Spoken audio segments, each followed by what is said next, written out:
Hello, and welcome to the Resilient Life podcast. Resilient Life is part of peakprosperity.com, and it's where we focus on practical and actionable knowledge for building a better future.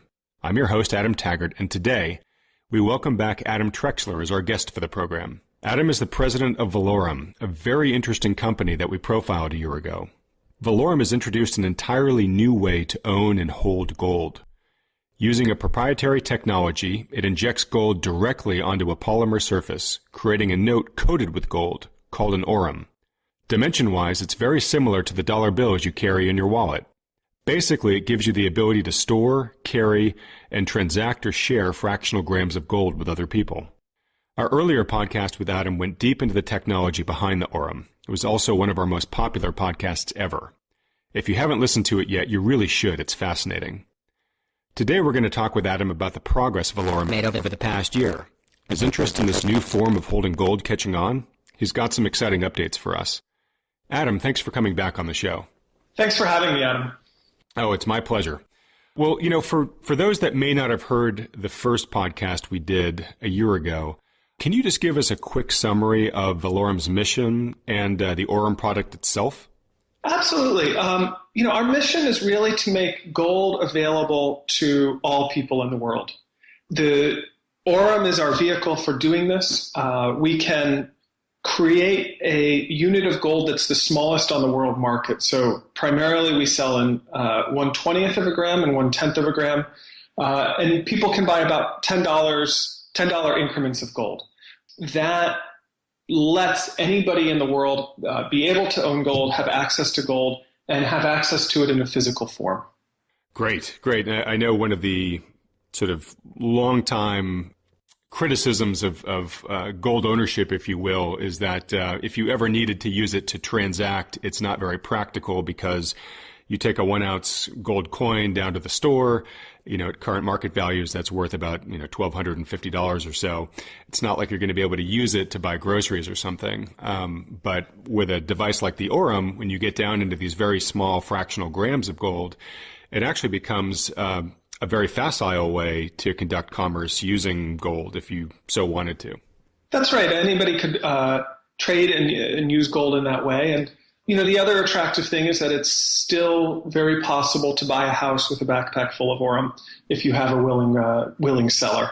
So there's that same compression of value, and at the same time an ease of use that you don't see with coins and bars when prices of gold are what they are. Great. And you mentioned earlier that the mission is to really facilitate gold ownership around the world. And I assume that it's probably even more meaningful in developing countries where culturally, historically, gold is much more revered, much more respect for it as a store of wealth.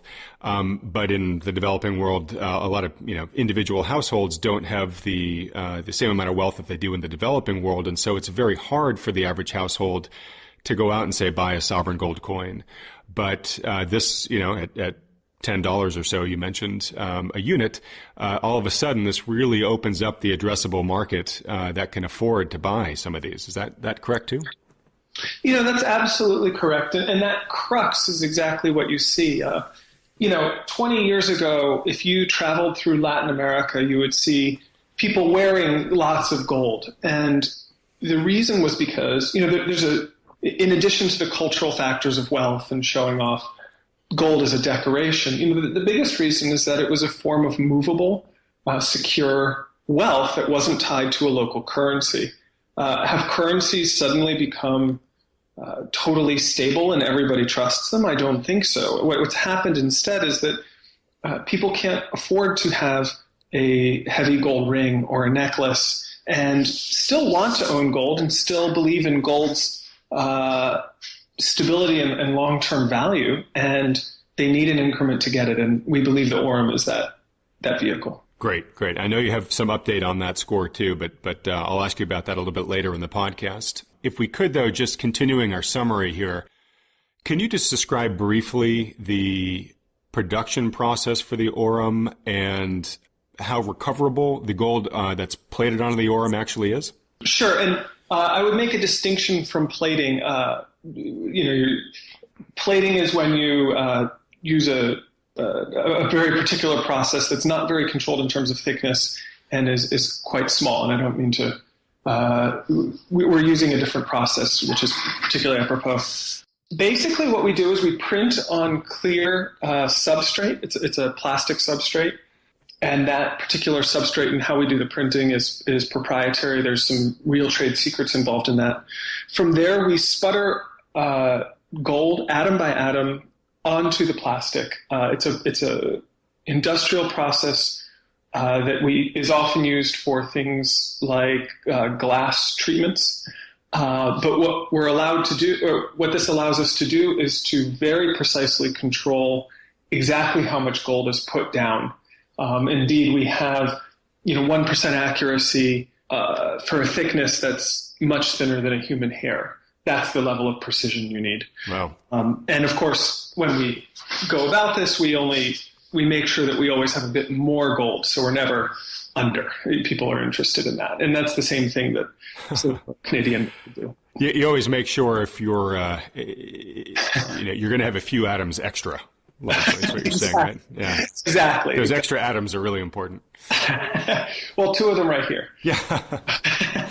So then we laminate another layer on top of it, and that creates a very durable, secure sandwich of gold, essentially. And people are very interested in, is the gold recoverable? And the answer is that it absolutely is. We assay our results constantly. We have different checks and different methods. It's important to have more than one method for checking how much gold you're putting down there. And we do fire assays all the time where basically we burn off the plastic and recover all of the gold. So the answer is how much gold is lost in the process. If you are careful about that process, none of it, essentially. My engineers would roll over if they heard me say none, but very, very, very tiny amount. Yeah. So that's what the extra atoms are for, correct? Exactly. Yeah. We recover the gold all the time, and it is completely recoverable. I would say the most important thing, though, is that by putting gold into this form, it's much more valuable than as a lump of gold. If you just knocked off or cut off a little piece of a coin, you don't know exactly how much that is. It's not a precise weight. It's not very holdable. It's not very usable. But an aurum, which has a very precise amount, you can trust the amount of gold that's in it, and it's uniform across hundreds of thousands of aurum. That's something that becomes a known commodity that you can deal with. Right, just like sovereign coins. It's a form of gold that dealers are familiar with. They have confidence in that it's been produced to a standard. You're saying the same thing happens with aurums. Exactly. Great. And I know we're kind of breezing through a lot of the technical aspects, and I don't mind doing so because, as I mentioned, we go into them very deeply in the first podcast that we recorded, and I'll make sure we link to that alongside the write-up for this podcast. I did want to touch on one other thing that we discussed in addition to the sort of the ease of recoverability and the confidence of recoverability, but also is that I remember you talking about from a counterfeiting standpoint, it's hard to counterfeit these, and it's actually easier to assess the veracity that this is indeed true gold with an aurum than it would, say, even with a regular coin. Is that correct? It's correct on both counts. It's easier to assess the veracity because our gold atoms are spread very, very thin. So in a bar or a coin, you have a lot of area to put an adulterated metal in there. And one thing I occasionally show to people is, when I'm showing people the aurum, is you can buy copper coins on eBay today that are gold-plated and made to look like authentic bars or coins, authentic gold bullion.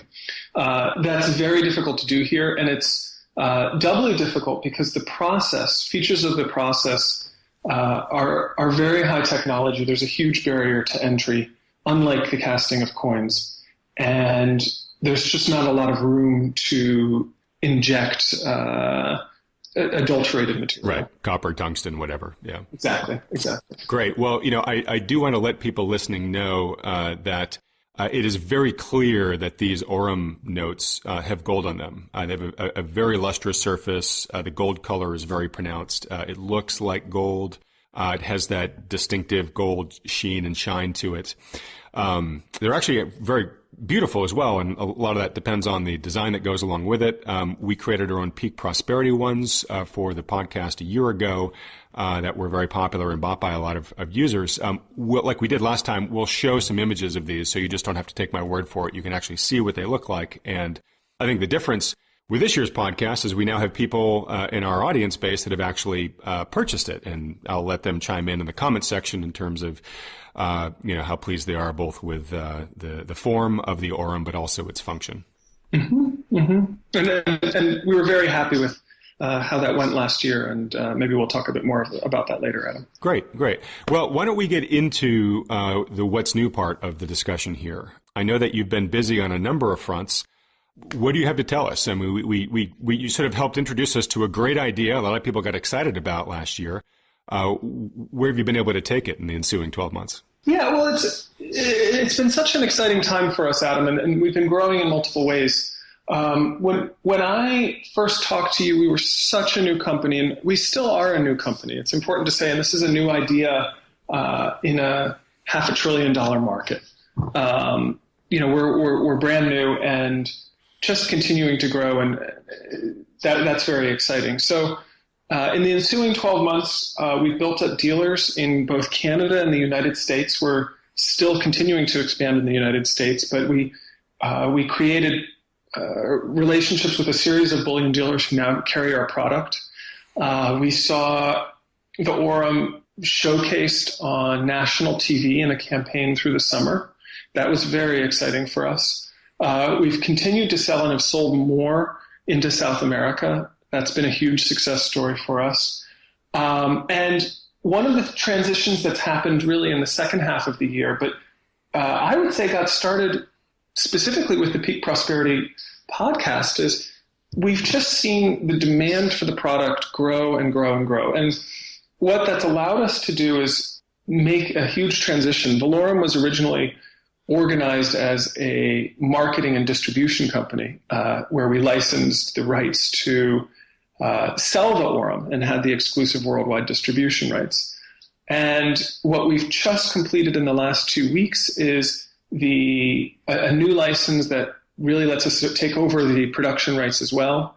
And now we have all of that intellectual property joined up together, and we're producing it in-house. We're working with some great partners, and we just need to meet a worldwide demand that continues to grow exponentially, frankly. Great. So it sounds like by taking control of the production process, you have A, more control over your own destiny, B, I'm assuming along with that comes a greater confidence of being able to increase your production throughput, to achieve economies of scale, to begin to print up larger batch runs and things like that. Is that all accurate?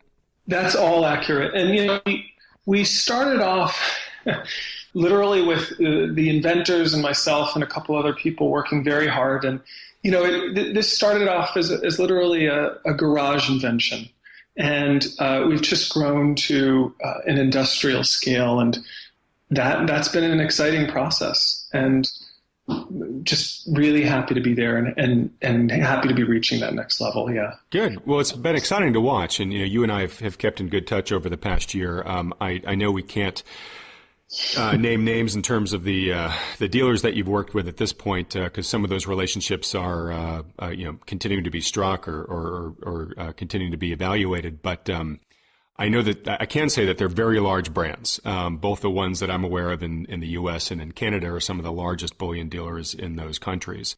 So it has been great to see you move from what essentially was sort of a mom and pop production process to something that's much more formal and industrial now. So I'm very excited that that's in place.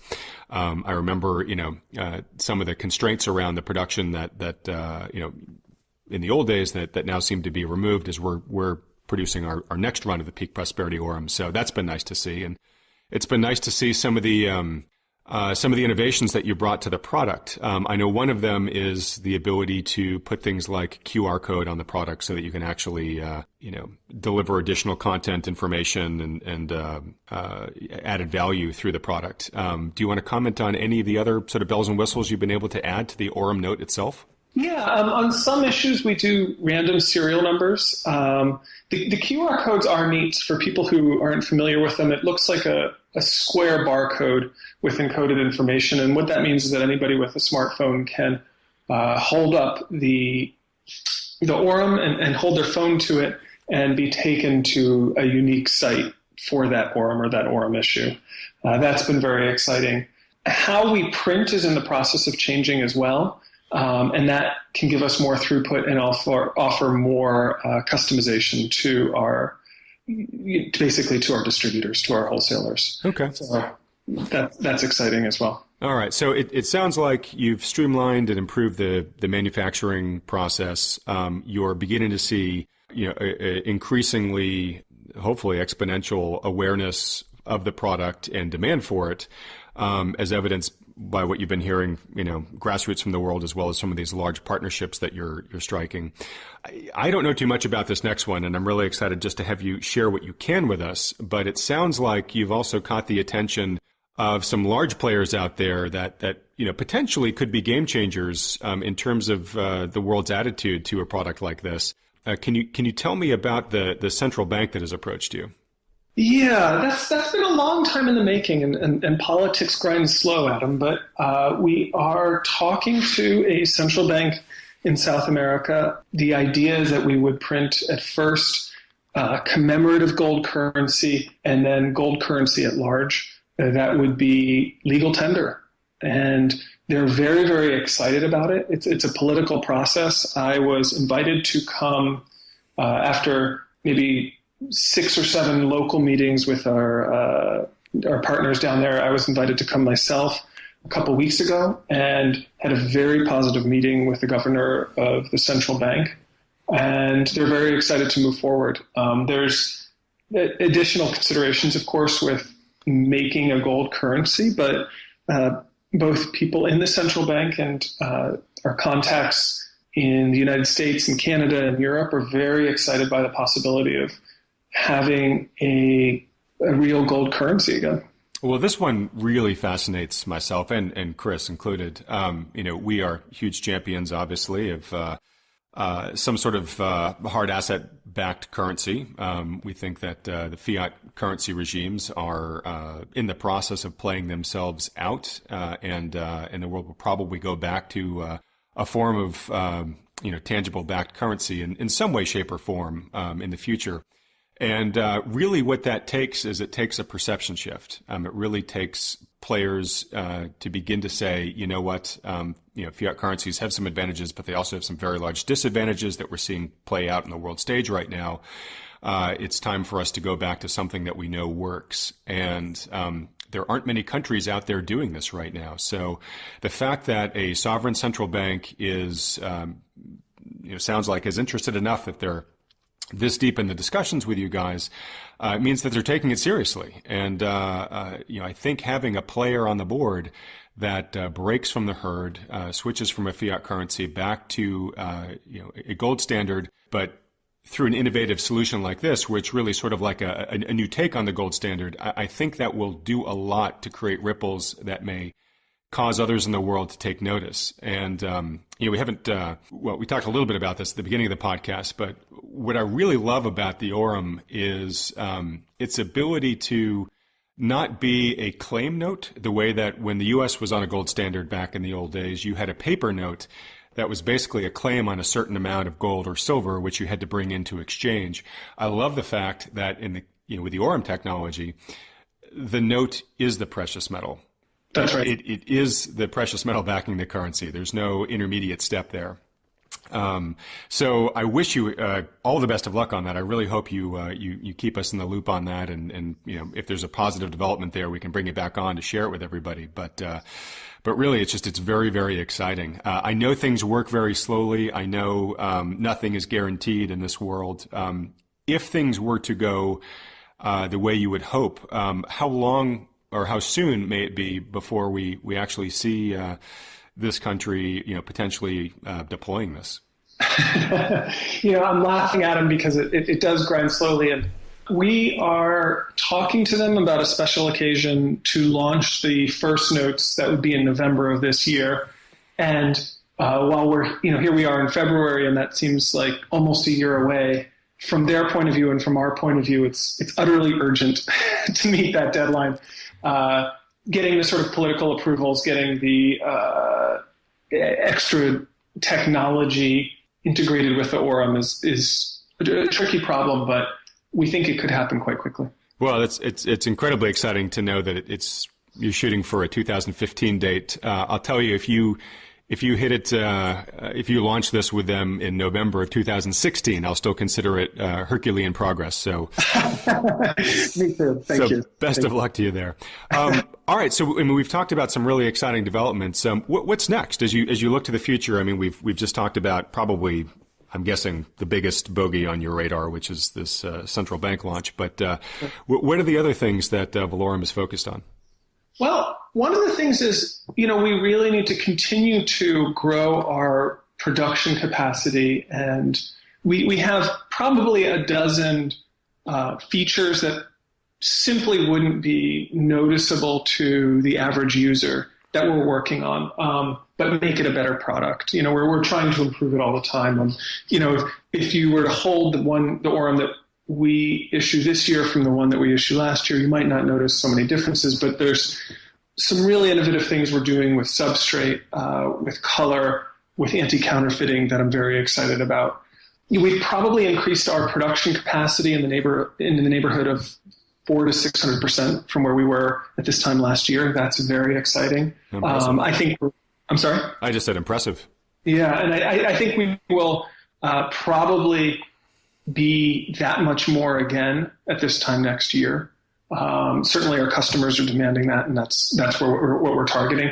We've also been able to, this does trickle down to the average user, and can't happen soon enough for me, is, we are really driving the costs down, both with economy of scale and new processes. So we really want to see, certainly the bullion Orem that we sell through bullion dealers, we want to see that price come down over time, and we want it to become more accepted by people. So from a production standpoint, those are our challenges, and I'm very confident that we are making wonderful progress with them. We have some truly world experts, both in the field of printing, the printing technology we use, and sputtering, working for us now, and I think we have an exciting time ahead for that. On the marketing side, we have some real opportunities going forward with both Europe. I'd like to see more distribution throughout Europe, and also in Latin America. We are in South America now, but there's many more countries and people in those countries who would desperately like to own the Orem, and we want to reach them. So I think in the next 12 months, we'll be focusing on those regions and also growing our United States dealer network. And then I think that what we'll start to see is building secondary production facilities elsewhere. We'll begin to look at that. Fantastic. I can tell you from the Latin and South America standpoint, Chris and I were, at the end of last year, we were both in Mexico and Peru, and we brought some Orems with us, and the reception there was incredibly positive, as you might imagine. And a couple of people there who I think might be potential partners of yours, whose definite eyebrows raised. So I think your prospects there are quite good, and again, we will wish you all the best and support you in any way that we can.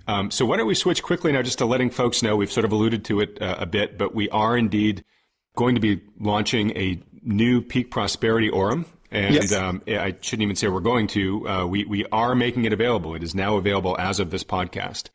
So if you look at the write-up that accompanies this podcast, you can see a link there. It'll take you to the Orem's commerce flow, and it'll show you, how to basically put some orums in your shopping cart and go buy them. If you're listening to this podcast through another channel, you're not actually on the Peak Prosperity site, you can type in peakprosperity.com/orum, and it will also bring you to the same flow that I'm talking about. So with that said, Adam, I know that last year we had quite frankly, we were sort of overwhelmed by the response. And we've sold out of that product. I've had a number of people over the past couple of months who were very eager to buy it. And I had to disappoint them by telling them that we were out of stock, but that we were working hard to make more. The good news is they're now made and available. They do have a new design. So for those of you that are collecting these as little commemorative parts of history as part of Peak Prosperity's own evolution, you've got a new one to add to your collection. Let's see, Adam, anything else to add about it? No, just that, we were so excited by Peak Prosperity's, the listeners' enthusiasm for the product. And, we frankly sold 10 times as many as we ever expected to. And I know last year we had some long waits for people, and that was hard for all of us, but really it was the beginning of a snowball effect that led us to where we are today. I'm very grateful for our customers' excitement. And, through that process, we got to talk to a lot of people, a lot of the Peak Prosperity audience who were very supportive. And, it was heartening to hear from so many people who understood the need for small increments of gold on the world market. And it was a very exciting moment in time for my personal life as the president of this company. And I'm excited to do this new issue and excited to do it with Peak Prosperity specifically. So, Adam, one of the things I want to just briefly mention here is, the real power that the Orum has in terms of catching people's attention and in some cases sort of turning the light bulb on in their head, about sort of the permanence, the appeal, the logic behind, at least owning some gold. I've found it an incredibly useful sort of conversation starter with people who, aren't current precious metal owners. When people ask me, hey, why should I own some gold or silver? It's one of the first things that I can take out of my pocket and give it to them. And I find that as they see it, they handle it, there's definitely this impact it has on them. Is that something that you're intending with this product by distributing it and getting it out there? Absolutely. I think it's an educative product, and I talk to people all the time. Our customers will come up to me and say, I give this to my children, I give this to my grandchildren, I give it to colleagues, I give it to friends who don't necessarily understand precious metal ownership. They say, oh, why would I want to have something when I could just have money? Why would I want to have a thing? And then they get a bit of gold into their hands, and maybe, you give them, I often do this, you give them $5 or $10 worth of gold, and you say, you now own some gold. And when they start to look at it and think, what does it mean for me to own something that has an intrinsic value? And what's the relationship between that and other ways of holding wealth? You see the kind of gears turn in their head, and they begin to think about it. They begin to think about assets in the real world very differently. And that's an exciting conversation to have. And it's exciting for kids to have, to see, gosh, now I own a little bit of gold. And I just think that's the greatest thing.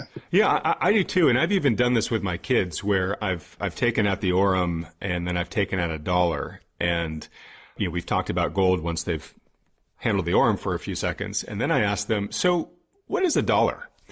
And it's really interesting to see them puzzle over, God, I thought I knew what it was, but what's actually backing $1 besides the piece of paper that it's physically printed on? And it's a great way to kind of crack open that curiosity about sort of currencies and monetary policy and what might make a better currency than another, even with kids. So yeah, I know that I had my heart a little bit broken near the end of last year because we were really trying to get this new Peak Prosperity Orum released in time for the holidays, so that people could actually use it, as a holiday gift, as a stocking stuffer, or whatever denomination you are. It's a great way to share precious metals with friends and family in a very economical way. That got bumped, but it got bumped for a good reason, for the whole central bank opportunity that you've told us about. But I do commit to the Peak Prosperity audience that we will definitely have this available for holiday season 2015, so that you can play the precious metals holiday gift giver to your loved ones. And of course, hopefully we'll have the ability during the year to make our current Aurum available to anybody that wants to give it to people for birthdays, graduations, celebration events, etc. Wouldn't like anything better, Adam. Sounds wonderful to us. Excellent. Well, fantastic. And hopefully this year's is just as much of a success as last year's. We've also been contacted by groups that are looking to buy, bulk orders of Aurums, because they love the product, but they want to use it for financial literacy campaigns that they are doing in their own areas. And I think that's just a fantastic use of a product like this. So, again, kudos to you for, creating something that's truly innovative, and I think really constructive to the future of those that want to hold precious metals, both here in the U.S. and internationally. You've definitely outlined a litany here of both achievements over the past year, and I think some pretty big goals for the next year.